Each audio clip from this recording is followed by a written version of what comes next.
Bueno, sean todos bienvenidos y bienvenidas a la tutoría número 1 de tercero de bachillerato general unificado. El tema de la tutoría número 1 es fuerzas eléctricas. Como objetivo principal vamos a comprender la importancia de aplicar los conocimientos de las leyes físicas para satisfacer los requerimientos del ser humano a nivel local y mundial y plantear soluciones a los problemas locales y generales a los que se enfrenta la sociedad. Como ya saben, el licenciado, mi nombre es Carlos Hidrobo, voy a ser el tutor de la asignatura de física a lo largo de estos 4 parciales en este periodo 2021-2022. Buenas noches, licenciado. Disculpen la demora porque están en inglés y no la dicen como que se pasó un poquito de tiempo. No se preocupen, vayan ingresando y desactiven los micrófonos. Yo mientras tanto estoy dando la clase y con otro dispositivo tecnológico los estoy aceptando para que no interrumpan la clase. Cuando lleguen tarde simplemente ingresen y desactiven su cámara y su micrófono y después que ya termine la intervención ahí realizan cualquier tipo de pregunta. Yo mientras tanto les estoy aceptando, estoy utilizando el teléfono celular para emitirlos y no me interrumpan la clase. Bueno, como les indicaba, ¿no? Entonces el tema de hoy día es las fuerzas eléctricas.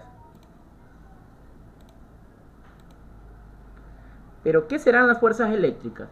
Cuando nosotros hablamos de fuerzas eléctricas, hablamos de todas esas manifestaciones físicas o fenómenos físicos que de forma directa o indirecta los tenemos presentes en nuestras actividades diarias. Yo, por ejemplo, les he puesto un ejemplo de una fuerza eléctrica, una bombilla de un foco, ya que este foco se enciende, ¿por qué? Porque la fuerza eléctrica, la corriente eléctrica, fluye a través de este material conductor, como esta lámina metálica, que tiene un fenómeno que da la luminiscencia, ¿no? Y por eso tenemos claridad dentro de nuestros hogares. Ahorita mismo de noche estoy utilizando un foco LED, que gracias a la fuerza eléctrica, la corriente eléctrica se enciende y puedo tener estas clases virtuales. Otro ejemplo de fuerzas eléctricas que tenemos presentes, la refrigeradora, el computador, los teléfonos celulares. Todo artefacto que pueda manifestar o que se vea presente tanto de forma directa o indirecta en la mayoría de nuestras actividades diarias. Ahora ustedes se dirán, pero ¿cómo se da esto de las fuerzas eléctricas? Cuando nosotros hablamos de fuerzas eléctricas, estamos hablando de estructuras o materias a nivel atómico, estructuras moleculares, que tienen una composición y tienen una estructura. Entonces, dependiendo de la estructura de cada una de estas materias, los cuerpos pueden cargarse eléctricamente por frotamiento y pueden absorber carga positiva o carga negativa, un concepto que vamos a ver más adelante con la ley de cargas. Algo que es muy presente o que está muy evidente es que cuando existen ambientes húmedos, o sea, existe la humedad, el agua, es más fácil que estos cuerpos se carguen eléctricamente, debido a que el agua es una de las materias que está presente en nuestro medio ambiente, que tiene más facilidad para absorber la carga eléctrica o para que se muevan las cargas eléctricas por este medio, ¿sí? Debido a que su estructura está formada por 2 átomos de hidrógeno y un átomo de oxígeno. Entonces eso permite con mayor facilidad ser un material conductor para que las cargas eléctricas se muevan a una velocidad increíble y produzcan este fenómeno conocido como que los cuerpos se puedan cargar eléctricamente. Otro ejemplo muy claro de las fuerzas eléctricas tenemos el ADN, que es el que está constituido por moléculas genéticas de un individuo y son esencialmente en síntesis de proteínas que están formadas por 2 cadenas de doble hélice que se mantienen unidas por fuerzas eléctricas de los puentes de hidrógeno. Entonces imagínense, el ser humano está creado por el ADN, ¿no es cierto? Entonces este ADN, que son diferentes materias o moléculas genéticas, están unidas por cargas eléctricas. Entonces desde esa misma concepción ya están presentes. Nosotros somos un ejemplo vivito de fuerzas eléctricas. Entonces el profesor ahorita que les está hablando es un ejemplo vivo de lo que es una fuerza eléctrica, ya que mi estructura genética está sostenida por cargas eléctricas. Si no, mi cuerpo entonces no pudiera mantener la forma que tengo, la forma de materia que tengo dentro de este espacio o sistema de referencia. Aquí lo he puesto a Albert Einstein para recordar un concepto muy importante de cuánto remonta o de dónde viene la palabra fuerzas eléctricas. Entonces, en el tiempo de los griegos, más o menos por los 600 años antes de Cristo, los griegos encontraron unas piedras unas piedras que le pusieron el nombre de ámbar o electrón en español.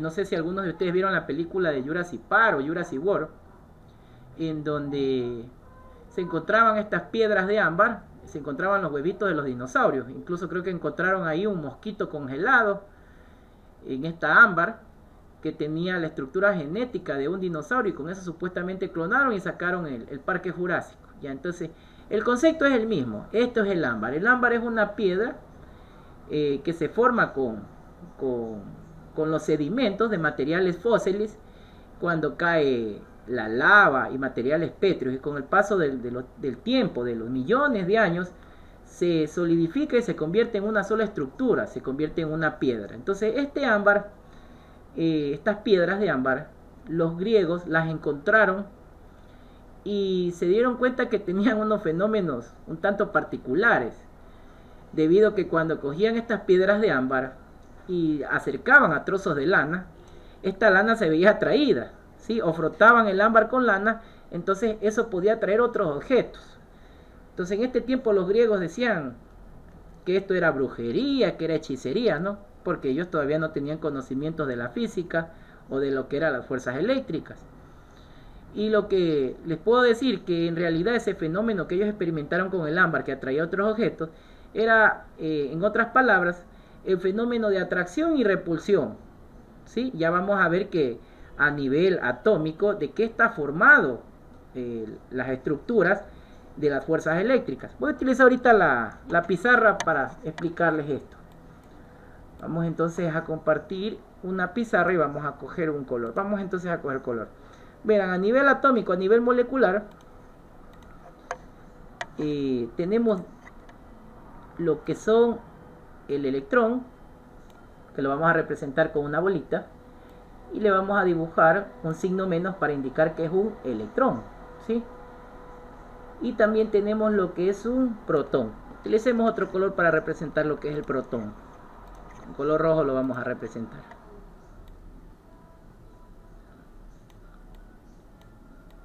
Cuando hablamos de un electrón y un protón, estamos hablando de la estructura más microscópica, más básica de la materia, cuando hablamos a nivel atómico, ¿sí? Porque esa es la estructura más pequeña de la materia, el átomo. Entonces, un átomo está conformado por partículas de cargas, que son los electrones con carga negativa y los protones con carga positiva, ¿sí? Ahora, vamos a ayudarnos de un modelo atómico, sea el de Rutherford o el de Bohr. Utilicemos el de Rutherford, que creo que es el más conocido. Entonces, un átomo más o menos tiene una representación gráfica así. Vemos diferentes elipses. En estas elipses de aquí representan las órbitas donde se están moviendo estos electrones y protones. Vamos a dibujar aquí los electrones y los protones para que vean cómo se forma una estructura atómica. Entonces aquí está un electrón moviéndose en esta órbita. Aquí está otro electrón moviéndose en esta órbita. Y aquí está otro electrón moviéndose. Entonces estos giran constantemente en el espacio. Visualmente no los podemos ver, ¿no? Pero si utilizáramos un microscopio, pues viéramos la estructura de los átomos y cómo se movieran esto a nivel microscópico. Entonces, esto de aquí es un átomo que está formado por electrones y protones. Un electrón son carga negativa y un protón es carga positiva. En su interior tiene lo que es un núcleo. Este núcleo contiene lo que son electrones y protones. Siempre debe tener la misma cantidad. ¿Para qué? Porque el mismo nombre del núcleo lo dice. Es una cantidad igual de electrones y protones para que se conviertan en un neutrón. Un neutrón no es la suma que un electrón más un protón, ¿sí? Y eso es cuando yo hablo de estructuras atómicas. Entonces imaginemos que todos esos átomos están aquí girando en este ADN. Y lo mismo en esta partícula del agua. Están girando ahí los átomos.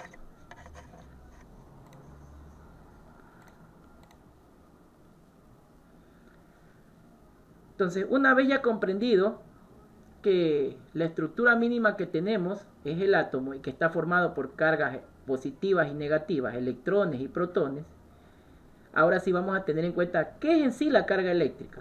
Cuando hablamos de carga eléctrica de un cuerpo, tienen su origen en la estructura atómica de la materia, lo que ya les mencionaba. La corteza del átomo está formada por electrones. que son partículas con carga negativa, mientras que el núcleo del átomo está formado por protones, partículas con carga positiva, del mismo valor absoluto que la carga del electrón, y neutrones sin carga eléctrica. De nuevo vamos a ayudarnos entonces con la pizarra para que tengan claro ese concepto. Entonces cuando hablamos de carga eléctrica, hablamos de una estructura atómica, ¿no? Entonces vamos a suponer que tenemos un átomo que tiene 3 órbitas. ¿Ya? Ahí he dibujado las órbitas. Vamos entonces a dibujar que ahí está girando lo que son los electrones. Entonces tenemos un electrón, 2 electrones y 3 electrones. Entonces, ¿qué dice la teoría? Que debe tener también la misma cantidad en su núcleo del átomo por protones. Entonces vamos a utilizar otro color para los protones. Entonces aquí en el núcleo debe haber un protón con carga positiva, 2 protones y 3 protones. ¿Sí? Y esto de aquí es lo que se puede decir o lo que se denomina como un átomo. Yo he utilizado el modelo atómico de Bohr, aunque existen otros modelos, el de Bohr, el de Rutherford. Bueno, eso han de ver más adelante en química, donde se estudia más a fondo lo que es el estudio del átomo. Entonces, en condiciones normales, todos los cuerpos, absolutamente todos los cuerpos son neutros. ¿Por qué son neutros? Porque tienen la misma cantidad de protones y electrones, ¿sí? Todos tienen la misma cantidad de protones y electrones. Sin embargo, en algunos átomos puede haber que se desprendan fácilmente electrones más externos adquiriendo cargas eléctricas. ¿Qué significa? Que cuando un objeto se apega aquí al ladito, un átomo se apega a otro átomo. Digamos entonces más acásito voy a dibujar otro átomo. Voy a dibujar entonces otro átomo por acá. A ver, vamos a coger el color. ¿Qué color cogemos? Cojamos un color amarillo. De igual forma tenemos otro átomo que tiene 1, 2, 3 órbitas. Igual a su vez debe tener 3 electrones girando en esas órbitas. 1, 2 y 3. Entonces por su naturaleza todos estos tienen la misma cantidad, ¿no? Aquí también debe tener 3 protones. Pero cuando estos dos átomos se acercan, ¿qué es lo que va a pasar? Que este electrón de aquí se va a mover, se va a desprender y se va a mover hacia este otro átomo. Entonces ese movimiento o desprendimiento, cuando se desprenden fácilmente estos electrones, es que se dice que va adquiriendo carga eléctrica. ¿Por qué? Porque este átomo está ganando más cantidad de electrones. Y lo mismo suele suceder con otras partículas, otras sustancias que son conductoras, semiconductoras, y con las sustancias que son aislantes. En este caso las sustancias que son aislantes no permiten este desprendimiento de estos electrones. Luego tenemos dos conceptos muy básicos. Primero lo que es la electrostática y luego lo que es la electrización. Cuando hablamos de la electrostática estamos hablando de aquella ciencia dentro de la física, que es la que estudia el comportamiento de la materia y se preocupa por poder medir esta carga eléctrica o la cantidad eléctrica presente en los cuerpos y todos los fenómenos asociados a las cargas eléctricas en reposo, ¿sí? Entonces cuando hablamos de electrostática estamos hablando de aquella ciencia que me va a decir cómo representar a la carga eléctrica. Entonces la carga eléctrica, como veíamos, había los electrones y los protones, ¿no? Ahora, pero en física, ¿cómo los vamos a representar? Entonces en física vamos a utilizar ciertas abreviaturas o simbología. Para representar las cargas eléctricas vamos a representar con la letra Q, ¿sí? Entonces cuando yo vea una carga, le voy a decir Q1. Si tengo otra carga, Q2. Y así consecutivamente dependiendo de la cantidad de cargas que yo tenga. Ahora ustedes me dirán, ya sé que la carga eléctrica la voy a representar con la incógnita Q, ¿no es cierto? Pero ¿cuál es la unidad de medida para la carga? Entonces, hay un físico y matemático francés llamado Charles Coulomb. En honor a este señor, el sistema internacional, quien rige las medidas o las unidades de medida de todas estas magnitudes fundamentales, que indica que la unidad de medida para la carga eléctrica es el Coulomb. Coulomb. En algunos textos de Latinoamérica puede ser también que encuentren la palabra Coulomb, pero no me gusta utilizar el término coulomb porque suelen los estudiantes tomarlo eso como a la mofa. Pero la unidad de medida es el coulomb y es una medida cuantificable. Entonces cada carga puede tener 10 coulomb, 15 coulomb, 20 coulomb, independientemente de cuál sea el instrumento de medida y la materia, para yo poder medir con ese instrumento de medida la materia, la cantidad de carga que tiene esa materia. Entonces esa ciencia que me da todito esas características se llama la electrostática, que es la que me dice cómo debo llamar a la carga eléctrica y cómo medirla. En cambio, la electrización ya no es la ciencia. La electrización es cuando un cuerpo, cuando una materia se le puede dotar de propiedades eléctricas, es cuando adquiere cargas eléctricas, se dice que ha sido electrizada. La electrización es uno de los fenómenos que estudia la electrostática, entonces es un fenómeno dentro de esta ciencia. Por ejemplo, aquí yo les he puesto el profesor que está aquí. Él por naturaleza, como la misma teoría lo dice, tiene la misma cantidad de protones y electrones. Pero ¿qué pasa si yo a él le acerco un cable de corriente eléctrica? ¿Se va a electrocutar, no? ¿Y por qué creen que se va a electrocutar? Porque se le está dotando de propiedades eléctricas sin el ser un material conductor. Porque él es un material semiconductor, porque a nivel atómico, a nivel molecular, su genética no permite el movimiento de los electrones por su cuerpo, por su estructura molecular. Entonces se dice que el profesor lo estoy electrizando. Y si la diferencia de potencial o el voltaje es muy alto, esta persona pues prácticamente se va a morir, se va a achicharrar, a cocinar, como dice, porque se está electrizando. Entonces esos son los dos conceptos básicos que hay dentro de fuerzas eléctricas. La electrostática, que es el estudio de los fenómenos físicos, que es una ciencia dentro de la física, para lo que tiene que ver la carga eléctrica cuando se encuentra en reposo. Por eso hasta el mismo nombre dice estática, cuando la carga eléctrica está en reposo, o cuando esta carga en reposo adquiere propiedades, ¿no? Adquiere propiedades la materia que solamente se manifiestan en la carga eléctrica.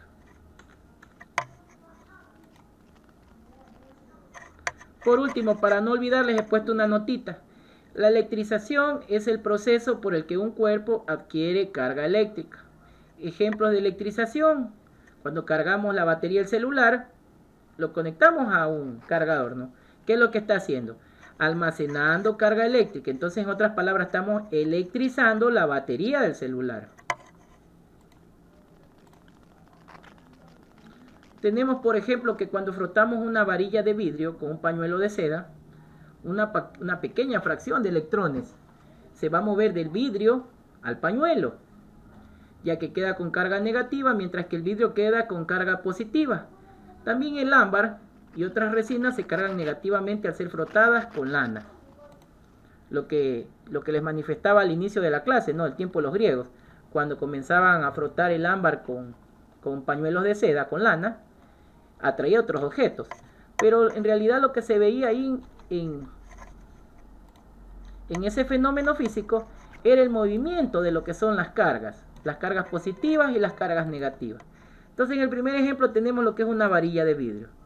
La varilla de vidrio, esta sustancia, tiene lo que son los protones.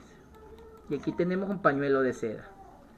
El pañuelo de seda tiene electrones, carga negativa.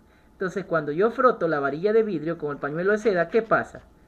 Que los protones y los electrones se están moviendo. ¿Sí ven? Se están moviendo hacia el pañuelo de seda.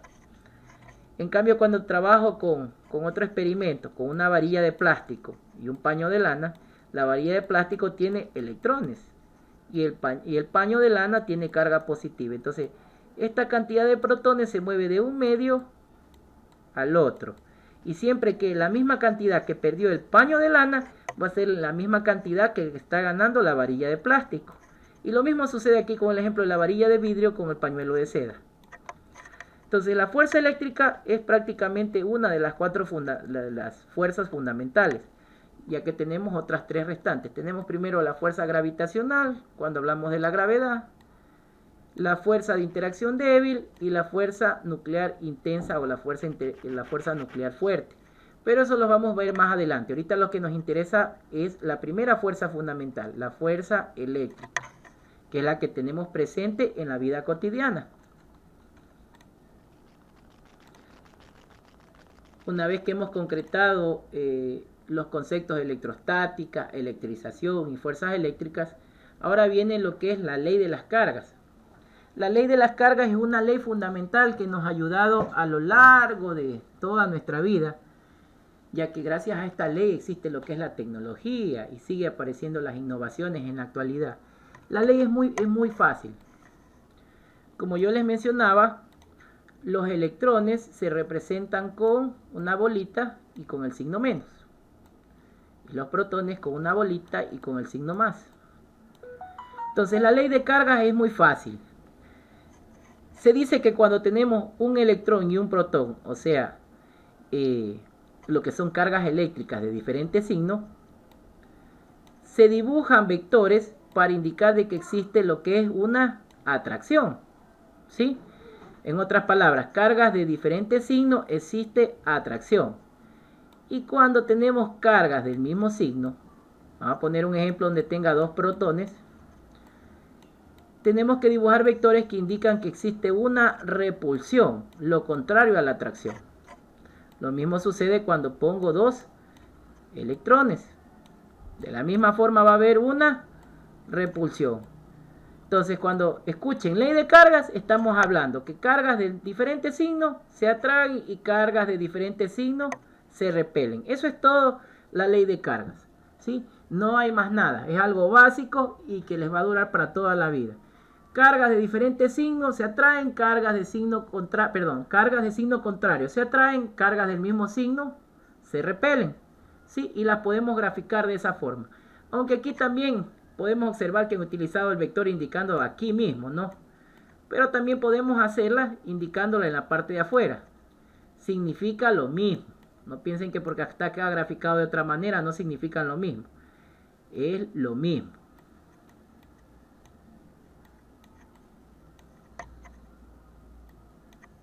Incluso yo podría dibujar de esta manera para indicar que existe una atracción. Podría hacer esto. Indicaría que estas dos fuerzas se están atrayendo, porque aquí tengo una positiva y aquí tengo una negativa. Les he puesto ejemplos de donde se ve la ley de cargas, un ejemplo muy concreto cuando utilizamos lo que son los imanes.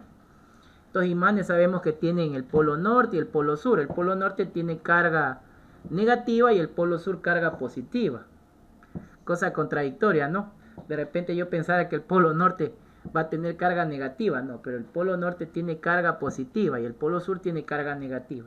Por eso es que incluso nuestro planeta, Tierra, cuando hablamos de polos geográficos, el polo norte tiene carga negativa y el polo sur tiene carga positiva. Y eso es lo que permite que nuestro campo gravitacional, la Tierra, siga girando y se mantenga con ese grado de inclinación y se dé la vida en nuestro planeta. Si no estuviera ese fenómeno físico manifestándose ahí, no se diera el movimiento de nuestro astro. Entonces, cuando utilizamos dos imanes con polos contrarios, va a haber una atracción.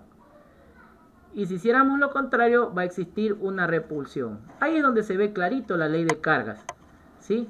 Cargas de diferentes signos se atraen, cargas de signos contrarios se repelen. Otro ejemplo, los que son los motores de los vehículos, de las refrigeradoras, de las lavadoras. Giran, ¿por qué?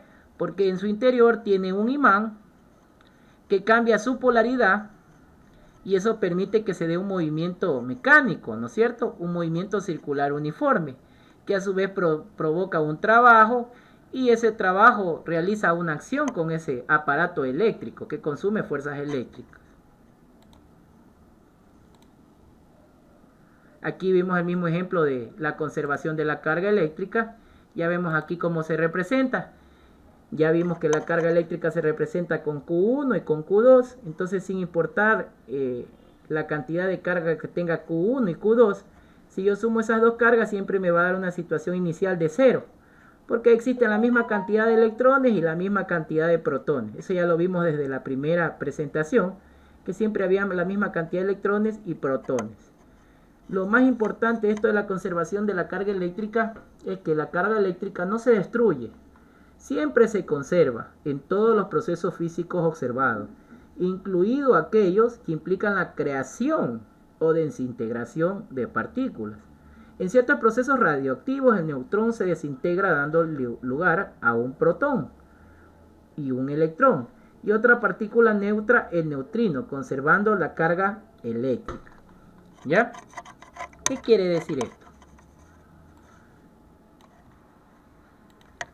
Que hay ciertos fenómenos en donde el átomo se desintegra, ¿no? ¿Y qué va a pasar? Que por acá salen volando los electrones y por acá salen volando los protones, pero no se destruyen, simplemente se transfieren a otro medio. De repente por acá en el espacio está otro átomo, ¿no es cierto?, con los electrones girando, y estos electrones se van a ir a mover y van a comenzar a orbitar en este nuevo núcleo, y estos protones de igual manera van a unirse a otro átomo que se encuentre en el espacio, porque las fuerzas eléctricas, como les digo, nunca se destruyen, siempre se conservan o se transfieren.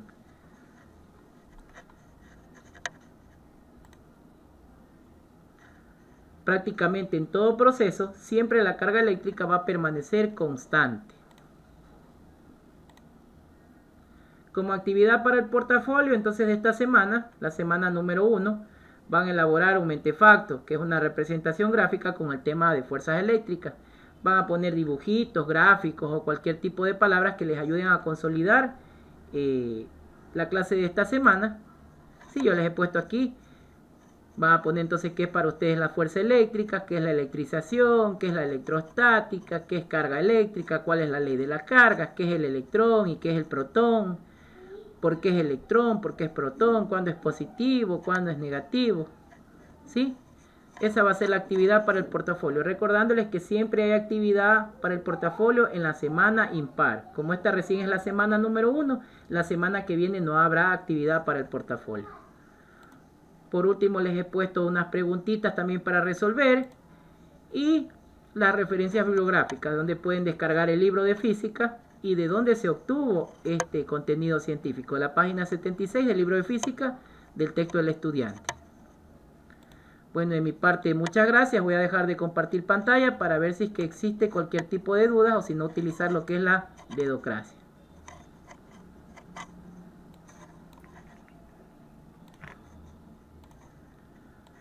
Si alguien tiene algún tipo de pregunta, puede activar por favor su cámara y su micrófono para tratar de retroalimentar.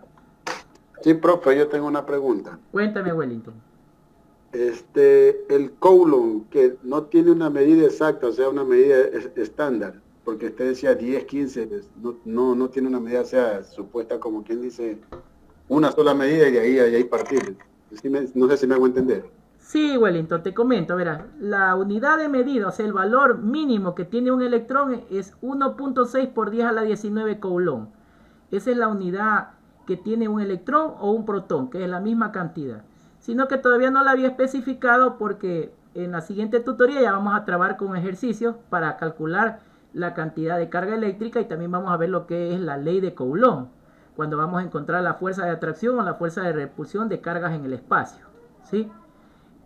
Como les mencionaba, para poder nosotros calcular estos valores, existen instrumentos de medida, diferentes tipos de instrumentos de medida, que nos van a poder permitir medir o cuantificar estas magnitudes, porque sabemos la carga eléctrica es una magnitud vectorial.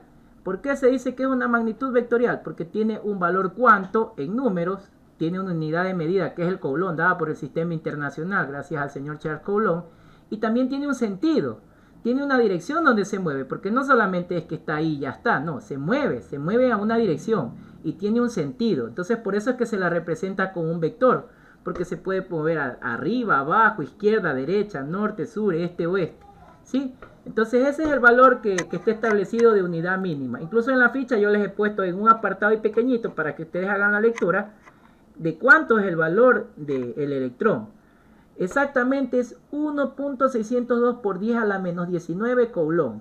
Prácticamente sería un valor ínfimo. Déjenme compartir pantalla para indicarles cuánto representaría eso en un valor, en un número racional. Voy a ayudar de la diapositiva y les voy a escribir cuánto vale eso. Vamos a ayudarnos aquí de la diapositiva. Entonces verán. Entonces, cuando hablamos del electrón, que es la unidad mínima, ¿no es cierto? El valor para esto es de 1.609 por 10 a la menos 19 coulomb. Y como sabemos que el electrón y el protón tienen el mismo valor, significa que el protón también va a tener el mismo valor, 1.609. Licenciado, dice 1.602. 609 dice. Sino que mis números no son tan exactos. Perdón, 602, disculpe. Claro, en la ficha está 602. Aunque legalmente ustedes este 02 elimínenlo y redondeen, ¿no? Hagan un redondeo y un truncamiento. 1.6 en realidad vale. 1.6 por 10 a la menos 19. Ahora, este 10 a la menos 19 significa de que yo a este 1.6 le voy a correr la coma 19 ceros. Entonces imagínense, está aquí. Pongámoslo aquí, 1.6. Entonces la coma, ¿qué significaría? Que tengo que ponerle 19 ceros hacia la izquierda. Imagínense si yo tratara de leer ese valor. No creo que exista una persona humanamente capaz de leer ese número. Es un número muy ínfimo, muy pequeñito. Vamos a ver si ya están los 19 ceros. 1, 2, 3, 4, 5, 6, 7, 8, 9, 10, 11, 12, 13, 14, 15, 16, 17, 18. Todavía me falta un cero más. Ahí. Y aquí vamos a poner el puntito. Entonces, este valor de aquí es el valor que vale un electrón o un protón en coulomb. Pequeñito, ¿no?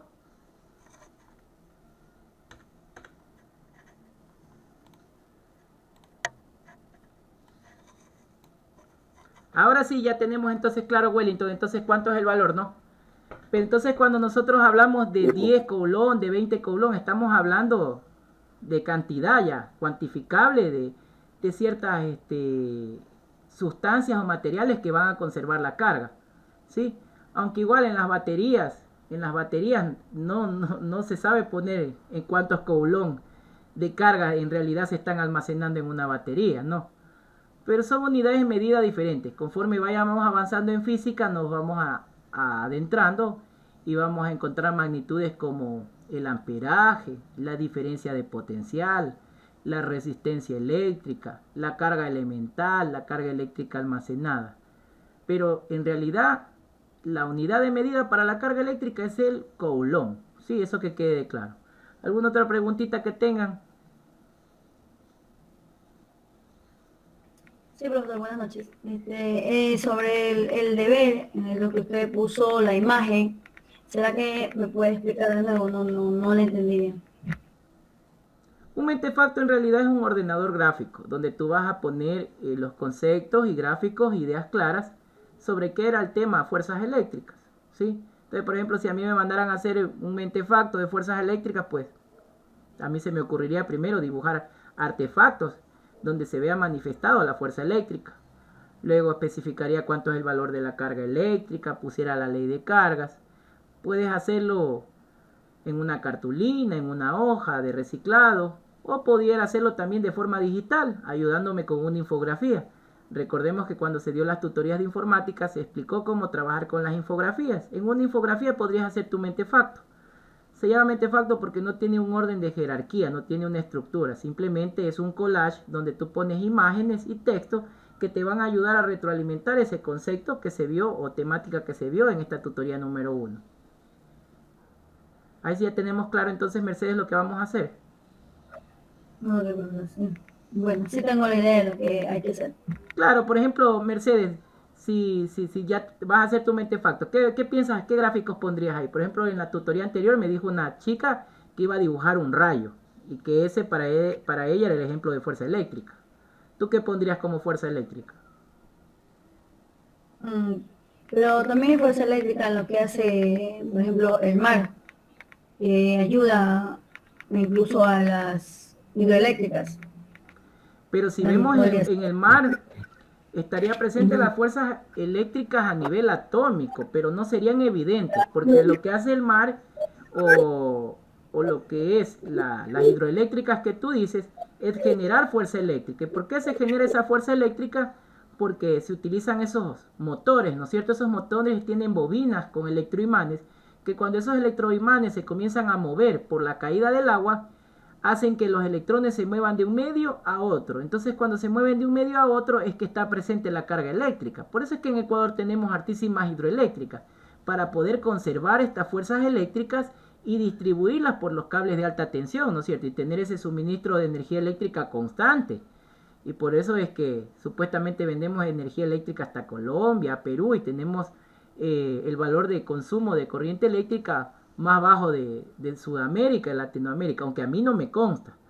Pero si tú me pones el mar en sí, para mí no sería una fuerza eléctrica, a menos que yo lo viera a nivel atómico y viera la estructura atómica, ahí tal vez podría ver lo que son los electrones y los protones.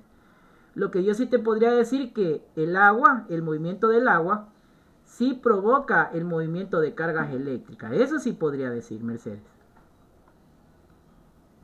Ya, entonces el ejemplo no estaría bien hecho. Estaría bien Sería hecho otro. si me pusieras el mar y de repente me dibujaras ahí la hidroeléctrica. Ahí sí sería un ejemplo de fuerzas eléctricas.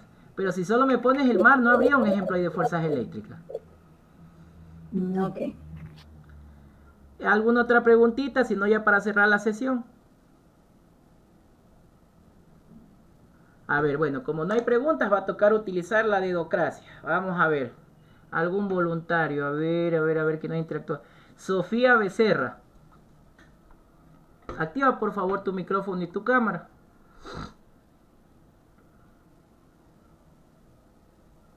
Sofía, parece que se ha fugado. Vamos a ponerla entonces en el registro aquí de la asistencia. Sofía, por favor, activa tu micrófono y tu cámara. Si no tienes cámara, activa el micrófono. Sofía. Ah, profe, perdón, Hola, es que buenas estaba noches. estaba ocupadita aquí en una cosa. Bueno, Bueno, cargas de diferentes signos se atraen, cargas de el mismo signo se repelen. Y eso es toda la clase de hoy día. No hay más.